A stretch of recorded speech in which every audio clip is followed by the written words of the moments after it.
I'm Marie. I'm one of your marker pop colorists. I have a mini tutorial for you today, and I hope you enjoy it.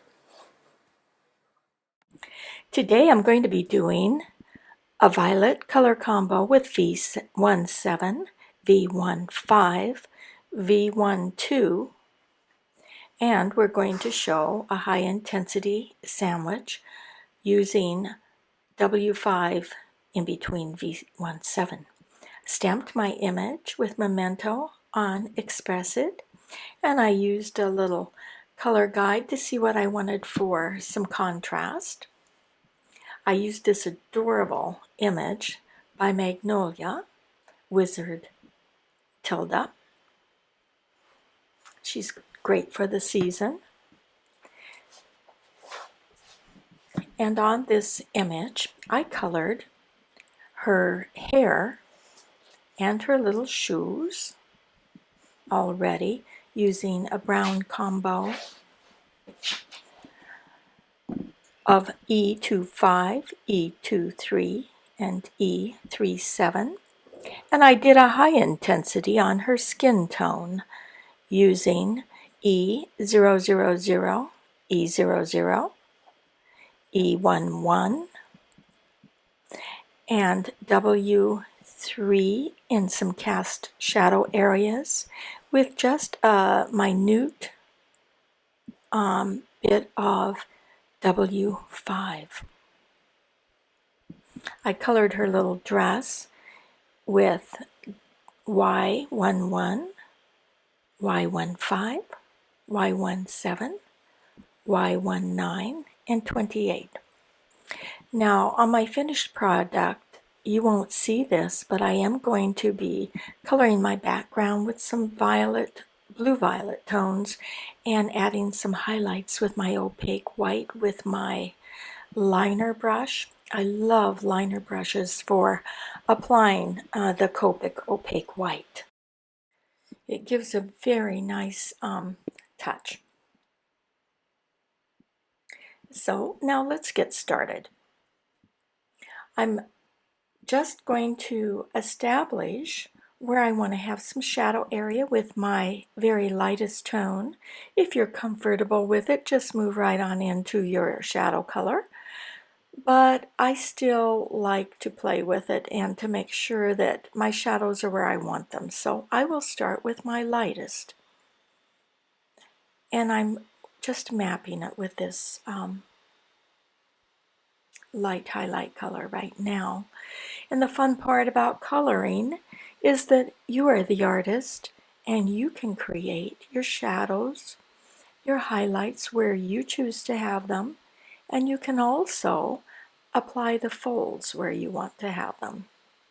I'm taking my next mid-tone, my V15, and I'm just putting it over on top of my highlight to make sure and to see if that's where I want to have my shadow area, and then darkening it with my V17,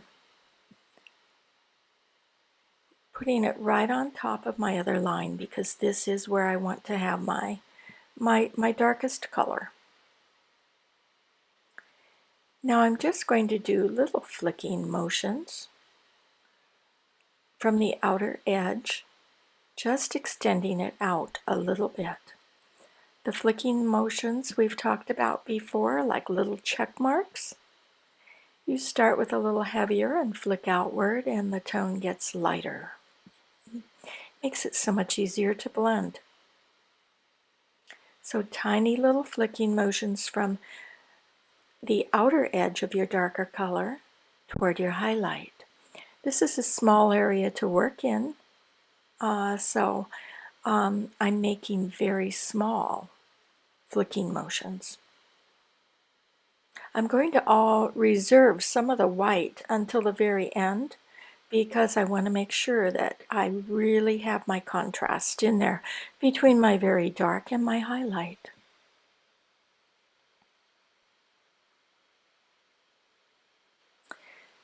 Now I'm flicking outward again with my V15, just a little bit further.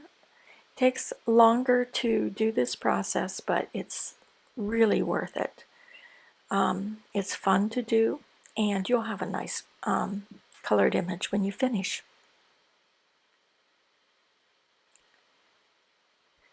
Now, some people choose to leave the white. I, however, do want to lightly cover my white area on this for the most part. But again, that will be your choice. But when I do this, I clean off my brush nib in between each swipe because I do not want to transfer the dark color over into my highlight. So there we go. Now we're going to start tracking out and laying down, mapping the other areas of shadow. And we're going to look at what is next to a fold or anything where the shadow or highlight cannot have direct exposure. Like around the neck, under the chin, on the inner aspect of the sleeve,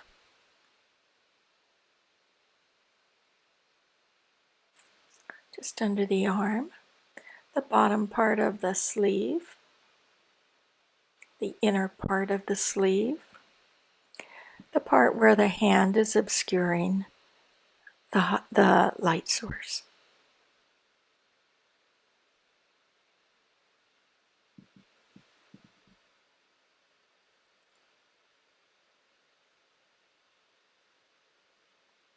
Just using my next darkest color and putting it over the top, the area where I've mapped. Again, making sure that's what I want. Take time and frequently look at your picture as you're coloring. Make sure it's progressing the way you want. Now I'm actually putting in my shadow right over the top. You know, I do not like to cover a dark with a light, but it is okay to go over a light with a dark shade. Now we're going to work out a little with our mid-tone, RV15, from the outer edge, not going over the shadow, just working from the outer edge inward just a little bit. Again, it's tight. It's a tight space, so you do not want to go and remove your highlight from that area. Now we're using our highlight and just flicking again inward just a little bit. Now from the inner aspect of the sleeve, I'm going to cover that now with my mid-tone because I do want to keep that darker than the cuff of my sleeve. Again, cleaning off the nib for my highlight and just lightly flicking over those areas. Now we're going to do the very cuff of the sleeve, and I'm mapping where I'm going to want my darkest color. I'm going to do some on each end because I want it to be rounded, an oval shape, rather than flat. We want to add dimension. I'm still mapping the area, so I'm going with my next darker shade, my mid-tone V15 over the top, and I'm flicking out with my highlight just slightly. I will want the cuff slightly lighter than I do the other part of the sleeve because it's on top. So we won't go heavy with the shadow on the sleeve.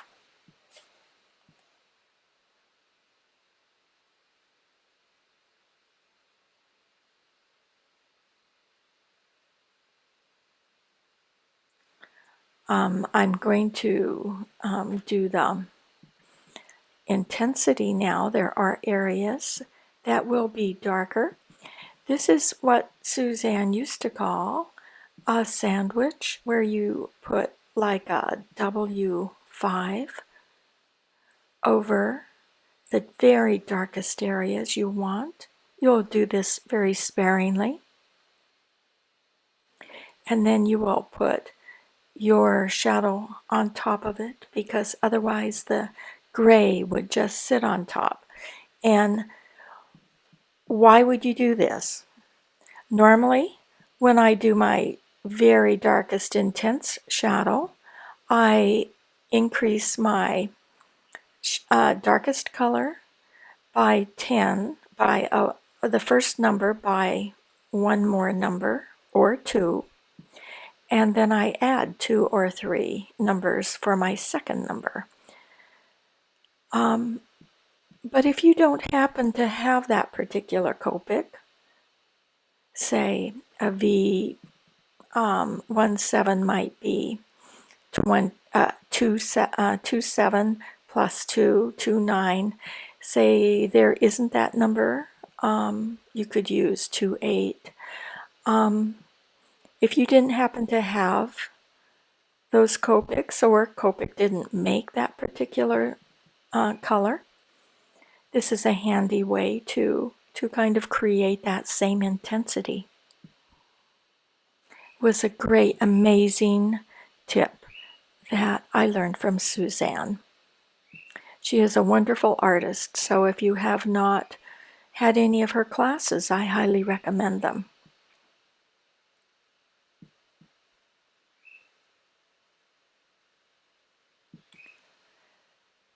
Marianne Walker also teaches tricks for adding high intensity, and hers would be to add a complement instead of the W5. You know, when you color a color with its complement, you get brown. So it's the same technique.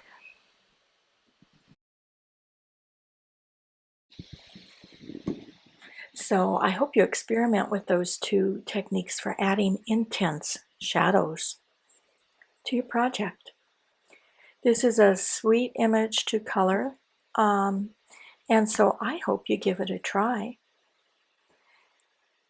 We're just reviewing combos, but if there's anything you would like for me to share with you, I hope you will just ask.